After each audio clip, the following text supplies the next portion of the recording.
Waterfall, the CCW podcast. Hello and welcome to Waterfall. It's the water saving podcast brought to you by CCW. That's the Consumer Council for Water. Waterfall helps you save water, save money, protect the environment and combat climate change. I'm Mike and I am here on this very special day, this very special edition with the co-host is Karen. Hi, Karen. Hello, Mike. We've not called you a guru for a while. Are you raring to go? Oh, absolutely. Absolutely. And we're here. He's perking and a lurking and a perking even. It's Tom. Hi, Tom. Producer Tom. Hey, Mike. Hey, Karen. Hey, everyone listening. You know, in most things, season 2 is often superior to season 1. And I'm really pleased to say that these clips are testament to that. Very excited to get into this. Well, this is a very special episode where we are playing our best bits from season 2 of Waterfall. These are best bits that Karen and I and Tom and Kath have selected. Kath's not joining us today, but she's stuck her oar in with some suggestions.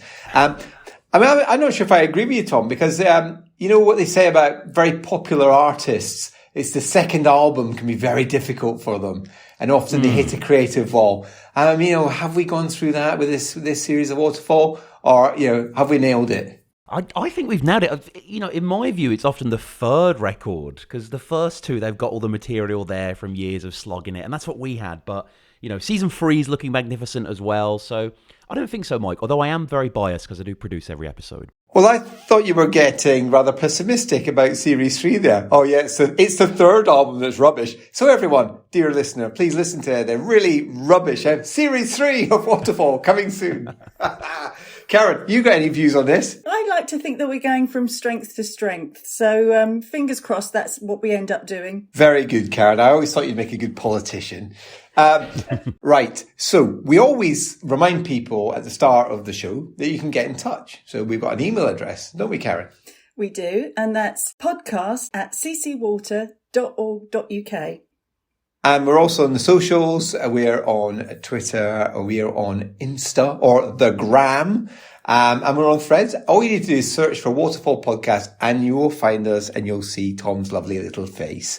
So lots to look forward to. And that brings us to our first chunk of clips we're going to play from Series 2. We've just mentioned that you can get in touch, and we love it when people get in touch, and you have been getting in touch. So we've got the first 3 clips coming up here. Our fans writing in, telling us and sharing their insights with us. These all make me smile. So I think we should just let the clips speak for themselves.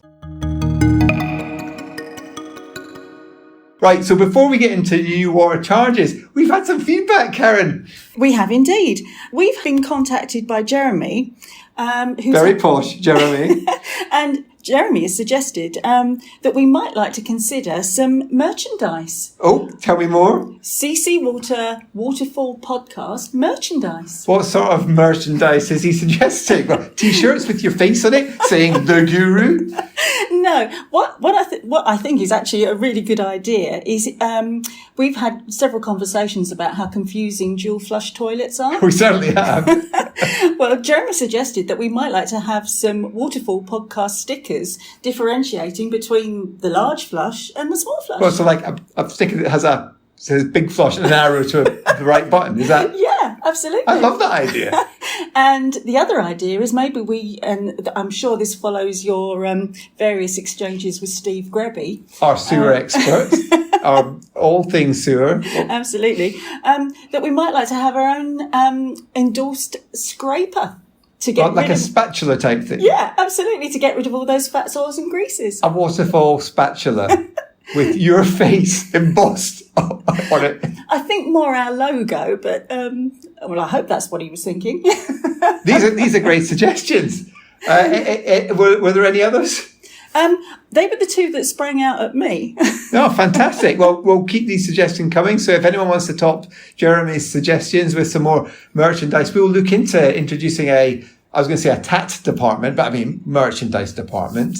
I do think having some Waterfall stuff to give away would be awesome.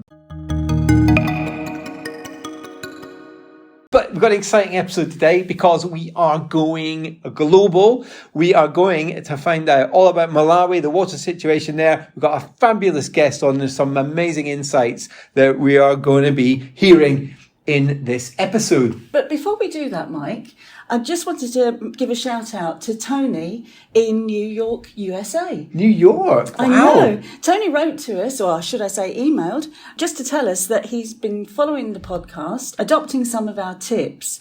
And the thing that I was particularly interested in, as you'll know only too well, is the fact that one of the things that is key to his rainwater saving is the use of water butts. Now, he's been using that water to top up the toilet system, and so he's using rainwater to flush his toilets. Wow, and that's amazing. I was really struck by his very tangible savings that he's been making too. I also was struck by the tips that he's actually suggested in his email that we weren't really aware of, because he was using condensate, so the condensation from a heat pump and reusing that water, and also using condensate from a air conditioning system as well, and using that water. And I mean, I can understand where we're not so familiar with that here in the UK, because, heat pumps and air conditioning, it never really gets that warm, well, except for last summer. So, but we're learning too. So it was great for that Tony got in touch. It was such a lovely email. When I sent it to you, what was your reaction? Do you remember? It was such a nice email. You said, did you write that yourself, Mike? You did, didn't you? Well, I must admit, you and Tom were always talking to me about, our impact on countries around the world. And I was a little bit suspicious that we'd got that far afield. I can't believe you have such a low opinion of me there, Karen. But do you know what? This just shows, though, that every time I put you on the spot and say, what's our email address, this is paying off, right? It is. Just about, yes. No, but it genuinely lovely to hear from Tony. It was interesting. The day opened up, I'd had a really long day at work. I was absolutely exhausted. And I read that email, and when you just, something like that lands, it just gave you such a boost. So go on. Listeners, we love hearing from you, and it is great to hear from you. And don't forget, we do have an email address, don't we, Karen? We have heard from a listener, Alistair from America, the US of A, has been in touch with the show. And I have to say, I did think this was a hoax at first, right? So Alistair wrote in saying, on the subject of saving water, I'm doing a cold shower month in May, so no hot showers for a month. Will you join me? Brackets, metaphorically speaking, I'm not interested in sharing a cold shower with you. It's a great water saver. No running the shower before stepping into it, let it warm up. No temptation to stay in longer than is necessary, unless you're a masochist. Plus, there are a ton of documented health benefits. And I'm not sure if I should read this out. And I imagine urinating in a cold shower is even more rewarding.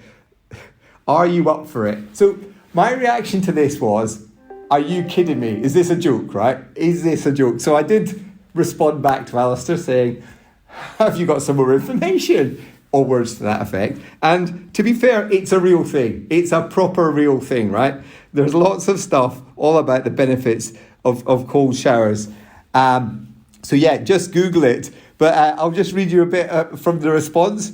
So I've pushed back saying, really? And he said, yes, Google it. There are all sorts of health benefits. The Rock has done a cold shower every morning. I've done months of cold showers a few times. The last time I couldn't stop and ended up having cold showers for about 8 months right through winter.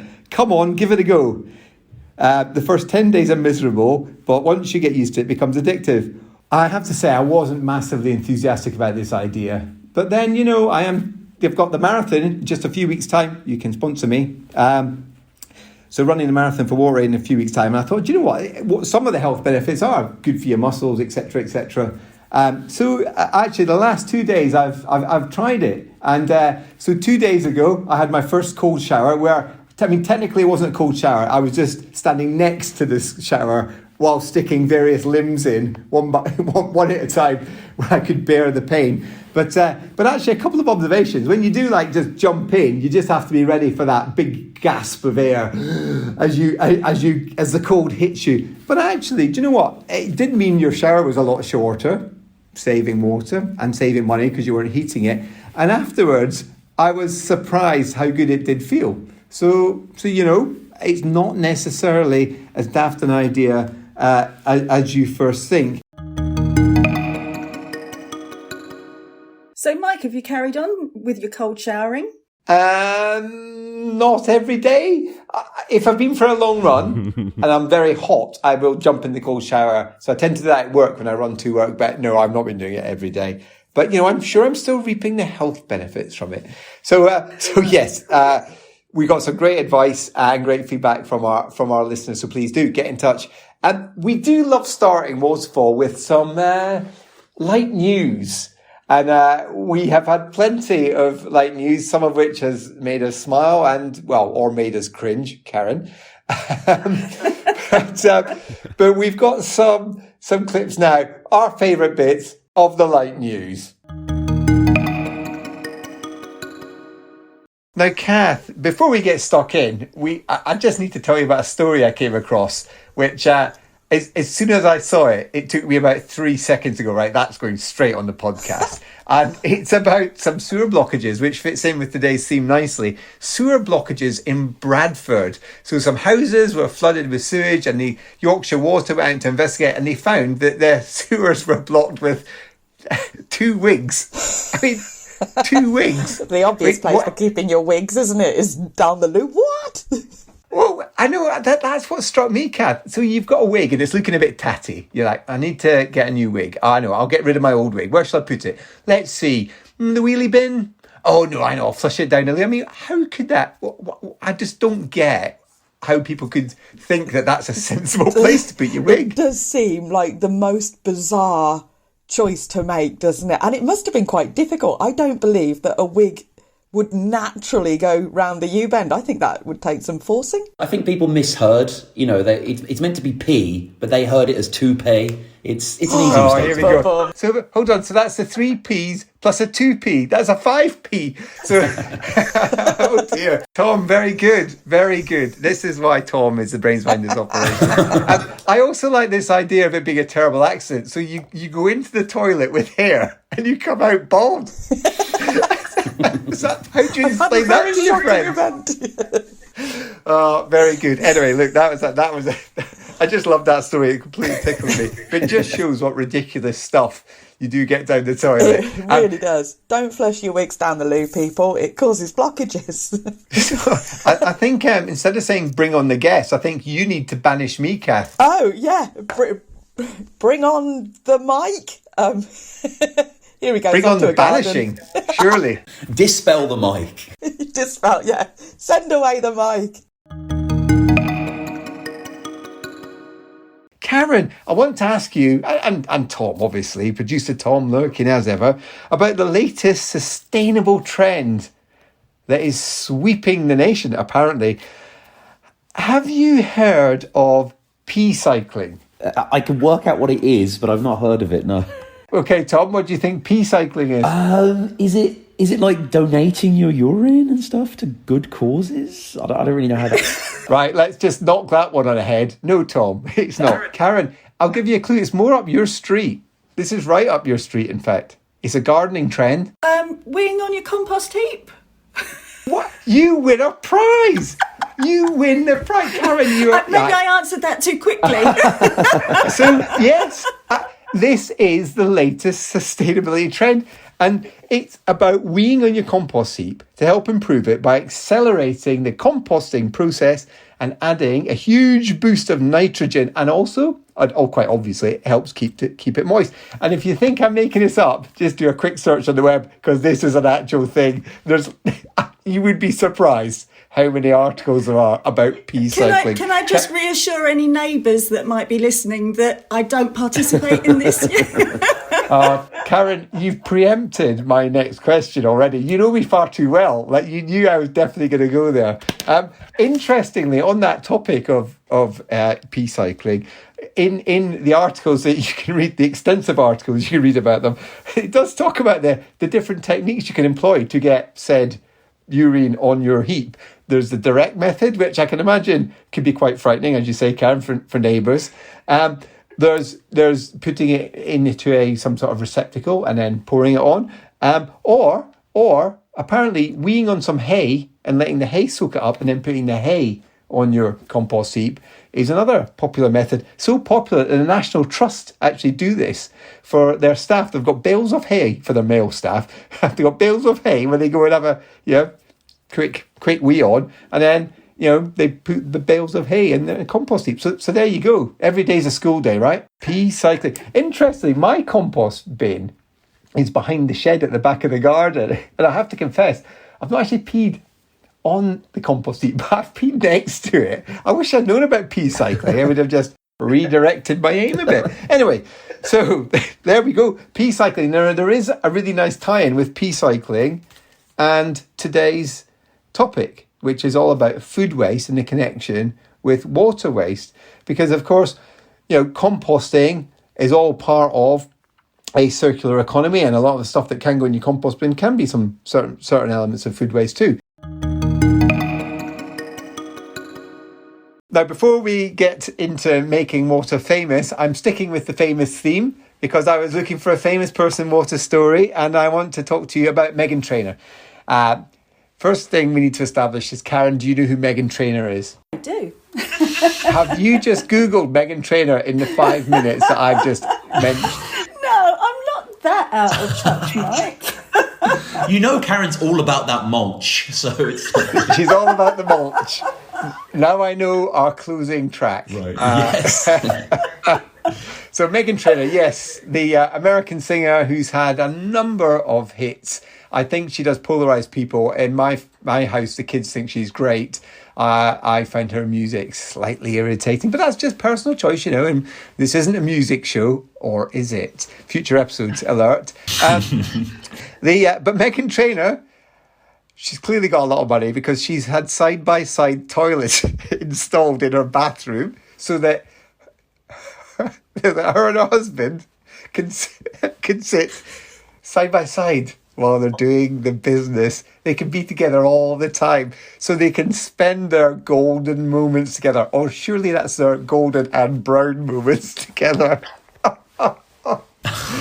Surely that is one place where you want privacy, right?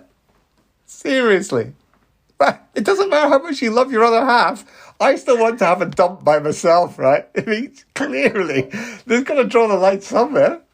What do you make of that, Karen? I'm quite horrified, to be honest. And it seems to be completely counter to the research that we did, where people were consciously retreating to the bathroom to get away from their other halves.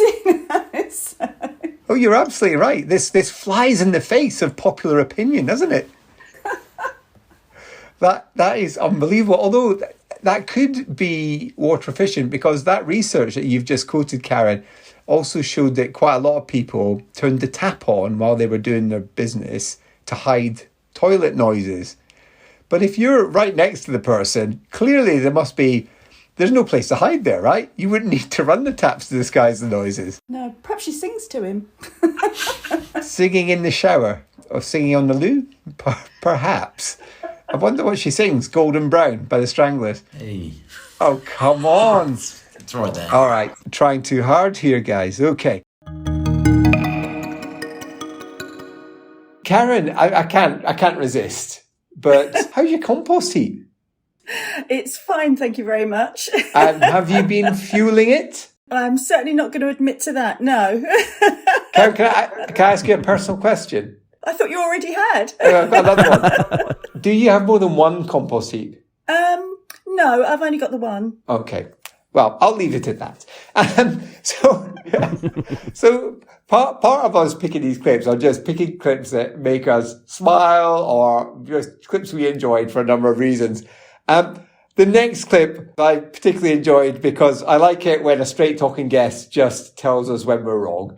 I think you just need to listen to this first clip because you will see I do get it wrong, very wrong.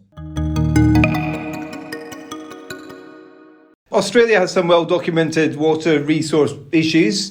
The kind of view from the UK is that you had your big drought, but now it's okay.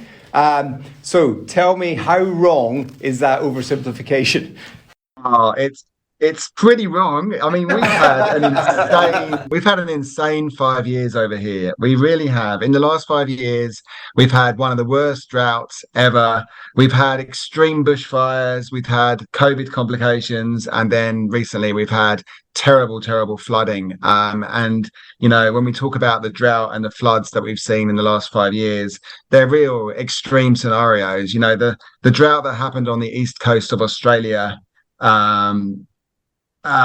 Sort of 3 or 4 years ago, it ran for about 3 years, and we saw dam levels drop from pretty much spilling at over 100% down to about 30% over the space of those 3 years. It literally dropped 70% capacity within 3 years, which is sort of unprecedented levels of supply reduction. When you look at the big drought we had, which is named the Millennium Drought, which ran from sort of the first 10 years from 2000 to 2010, that was much slower, much slower. Restrictions were introduced sort of every 2 or 3 years during that 10-year period.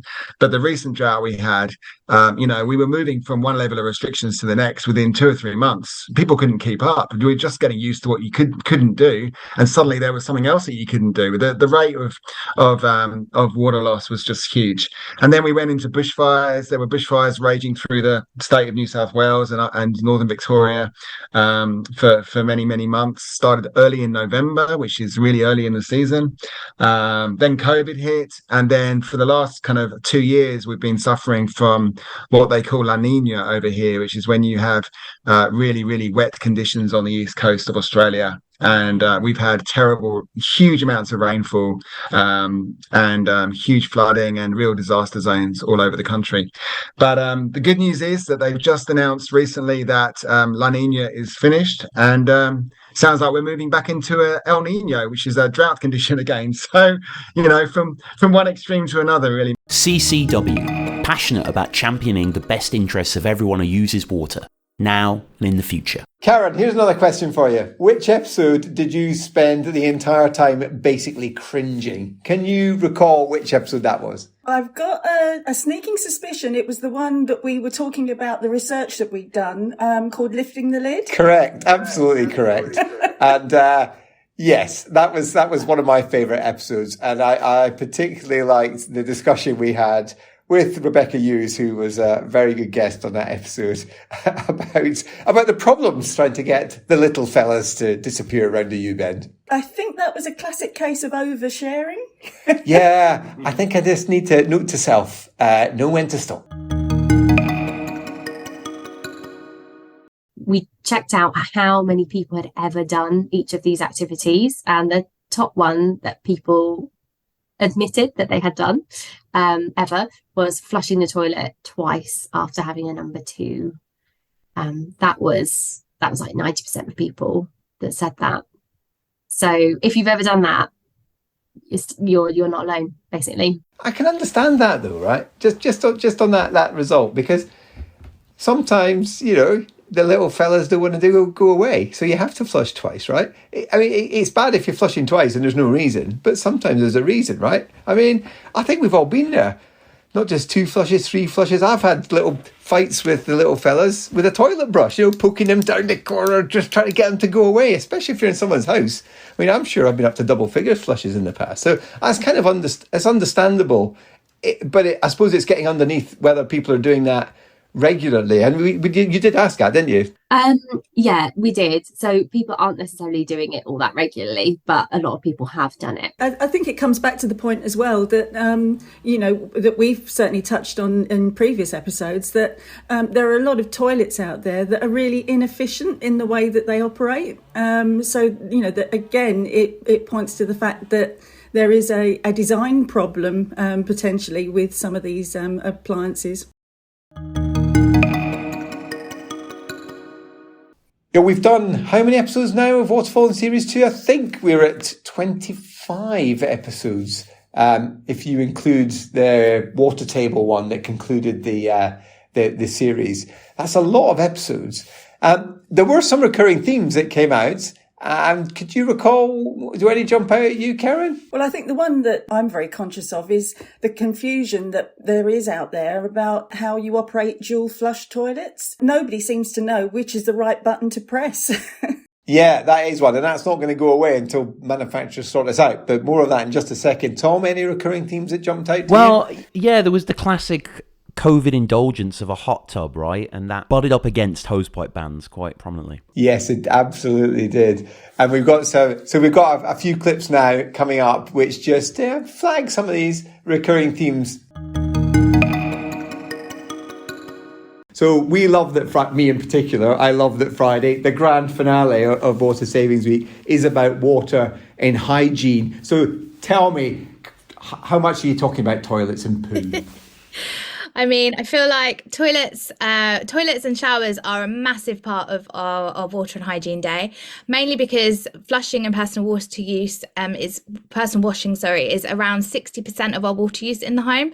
And if we think about, when you go to the toilet, using the right buttons, depending on what you're doing, and trying to help save water by using the correct buttons, that sort of thing. So yes, here at Waterwise, we certainly do spend a lot of our time talking about toilets, talking about taps and showers. And I know you guys do as well. So it's just kind of highlighting how important water is, not only to our health and hygiene, but the kind of small savings you can make in all of those areas by just turning the tap off or, taking a shorter shower. Love the stuff that you guys are doing at Waterwise on the big button, big flush, small button, small flush. I mean, just so simple, yet it is baffling why so many toilets are confusing to operate. I mean, can you believe that it's 2023 and we're talking about confusion over how to run a toilet? It's ridiculous. And I have so many people who say, oh, I don't know which button, I just press both. And I just think, oh gosh, how much water you're using every time you just press both buttons. It's at least 6 litres. So yeah, I think we need to go on not a rampage, but try and help highlight that point and get those stickers on your buttons if you don't know, and educate people around what kind of buttons. And not only that, manufacturers make the buttons easily for people to use, because no one is sitting at home reading a manual on what button is what button, unless it should be very simple. Small button, number 1, big button, number 2. There we go. You heard it here first.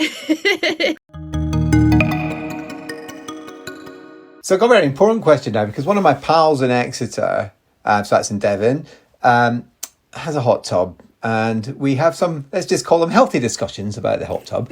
Is filling up a hot tub banned under a temporary use ban? I think the important thing is, it's whether or not you're doing so with a hose pipe. If you're filling it up with a hose pipe, then that wouldn't be allowed. But I mean, if it's one of these really fancy ones that's all sort of plumbed in and what have you, I don't think it is banned at this stage. But I think what we're hoping people will recognise is that that there is the spirit of what the restrictions are there to try to encourage, and that's a sense that water's precious and we need to use it very wisely. So anybody that has got outside pools or things like that should really, try to do what they can to minimise the amount of times they're out there filling it up. But then it brings it to my confession. So like I said, I use a lot of recycling the water that I use for cooking, for example, on the plants and things. But in order to have some cost savings and have a staycation one year, I bought a hot tub and I fill my hot tub up once a year. You just do it once? Once a year, and use the tablets to treat it. Very good. You can start getting me into my ideas about a hot tub tax. Special tariff for people who have hot tubs. But filling it out once a year, that's... do you know how many litres it is? It's 800 litres. Okay. So, the equivalent of 8 baths. Mike has just slid down his chair. It's much less than some of the paddling pools that you see out there that are actual swimming pools. Well, yes, 3,000 litre paddling pools I've come across, which is truly I mean, it's unbelievable. It is like a swimming pool.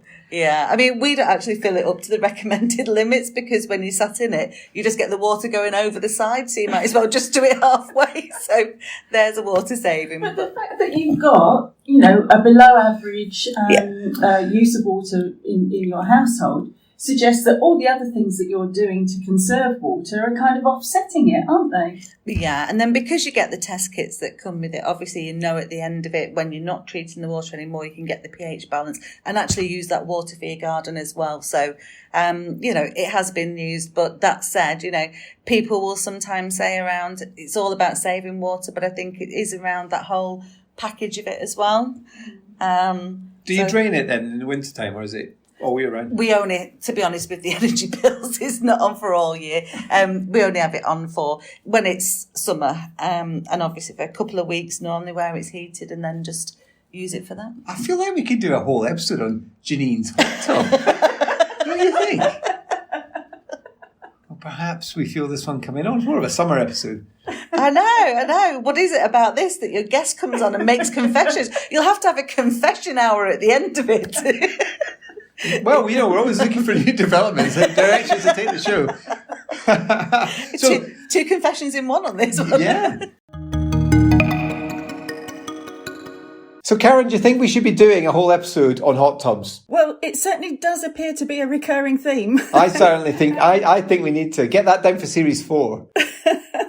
I know this is really hard to believe that sometimes we go way off topic. I think one of the biggest veers we did in an episode was when Laura Flowerdew came on episode 28, which was Stop the Drop, and we somehow managed to get on to the accusing her of white collar crime. It was a new one for you, Mike. I mean, I was surprised that she didn't get law enforcement involved. I mean, less stop the drop and more stop the cop is what I was seeing there, Yeah, I didn't think she was too impressed when we accused her of stealing water, but judge for yourself. Got to ask you, as we ask most of our guests, what your personal water use is. Do you know? Well, I do. I looked on my last water bill, and I always do because being in the industry, I'd spend a lot of time talking about water efficiency, so I thought I'd better understand how much I use. And I was really pleased to say my water bill showed that I use 70 litres per day, which I think is quite good. That said, I think I perhaps cheated somewhat because I have had a house renovation done, and I think in some of that period probably I had no water use going through. So I think that will increase a little bit, but I like to think that notwithstanding, I would still have a reasonably good level of water usage. So, Dom, were you just confessing to some sort of white collar crime there, stealing water from yourself? Do your employers know that you were not using water and not paying for it? I wasn't using water and not paying for it. The water was switched off. Oh, it's switched off. Yeah. Oh, I thought your meter was just disconnected for a bit. No, there is a story about that one too, but the team here are fully aware and came to sort me out. Very kindly. But no, so I think there was a period in my water bill where effectively there wasn't any water being used, and then the children and I moved back in, and therefore now there is water use. So I think that's an average which will creep up, but I would like to think it's probably still around 100, 110. So 70 was the figure though that you were getting from your bill. That's the bill. Pretty impressive figure. It's a shame we didn't have another entry to our confessional slot on Waterfall there. There's no crime. There's no crime to be admitted. Oh, no. That's a shame. But well done. So we're at the grand finale now, where we get to pick a couple of clips from our personal favourites in terms of our episodes. So, Karen, do you want to just talk through? I mean, yours is so predictable. I could see this coming a mile off. But explain. Well, I liked the episode with Mark Gush from the RHS because he basically vindicated all my gardening habits. So I was really pleased that after all the jibing I'd been taking over the months, that he actually did make it clear that mulching is the way to go. Well, it is a joyous episode because you can hear you and Kath getting more and more excited and more happy and enthusiastic as Mark was just vindicating all the things you've been saying to me and Tom over the last few years. So it is a great clip, and Mark Gush was a wonderful guest. I mean, my pick is equally as predictable, really, because I absolutely loved having author Tim Smedley on Waterfall to talk about The Last Drop, which is his excellent book on the water crisis. It's a fabulous episode. And there were so many clips we could have played. So we've got one where he's talking about his personal water use, which I think is a really nice clip to play. So yes, that was my favourite. And of course, the other, very widely practiced, technique in the RHS gardens is extensive use of mulches. If you visit any of the RHS gardens, you will see mulch being used in large quantities around flower beds, around the base of trees, and it is an amazing product, really, because it does so many things. It acts as a blanket to the soil, so it'll immediately limit the amount of water that's evaporating from the soil surface, and there is a surprising amount of water that just evaporates off the soil surface because it comes up by capillary action to drier parts of the soil, and then goes into the atmosphere. So it is a constant loss of water from the soil if it's not covered. And mulch acts as a blanket, covers that, reduces that evaporation. It also regulates the temperature in the soil because of its kind of insulating properties. So during the colder winter months, it'll act as a blanket, keeping the soil warmer for longer. And during the hot summer months, it'll act as kind of a radiation shield and keep the soil cooler for longer. So your soil is more regulated in terms of its temperature, which is really good for plants. Plants really appreciate that. They don't like the roots to get into soil temperatures that are too extreme. Yeah. And then, of course, it's also breaking down over time, so providing a steady stream of nutrients into the soil, so improving the health of the soil from a nutrient supply. And also with the more intense rainfall events that we're seeing, where the rain's falling kind of in a shorter period of time and more intensely, mulch breaks the energy of falling rain very effectively, so that you get less splatter of the soil surface, less damage to the soil surface. It effectively protects the soil and allows that rainfall then to infiltrate in a more controlled and beneficial way into the soil below. So many things, so many good things that mulch does. I'm really a big fan of mulch. Oh, me too. Mike has been laughing at Karen's mulching for some months now, so we've got an expert now, Karen. I feel completely vindicated. Absolutely, it's all the rebuttal we ever needed. Well, there you have it. That is it. There's our best bits from Series 2 of Waterfall. Really hope you enjoyed them. We enjoyed putting this together an awful lot. We had a bit too much fun doing this. Karen, are you looking forward to Series 3?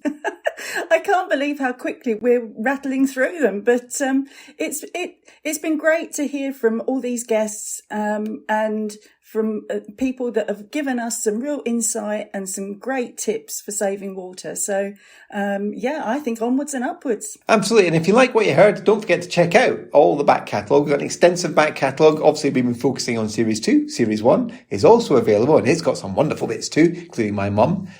Always worth a listen, that one. But yeah, please do get in touch. We do love hearing from you. We've got an email address, Karen. And that's podcast@ccwater.org.uk. And the socials, just search for Waterfall Podcast and you will find us there. Tom, any last word from you? What have we forgotten to say? I know. I just listening back to all these clips has filled me with a great sense of pride, to be honest. I think we've had some terrific guests. We've spread some really important messages. And, we've had some laughs along the way. It's been great, Mike. That's right. We've spread some important messages and Karen spread some important mulch around her garden. So there we go. On that note, it's bye from me, Mike. Goodbye from me, Karen. And goodbye from me, producer Tom.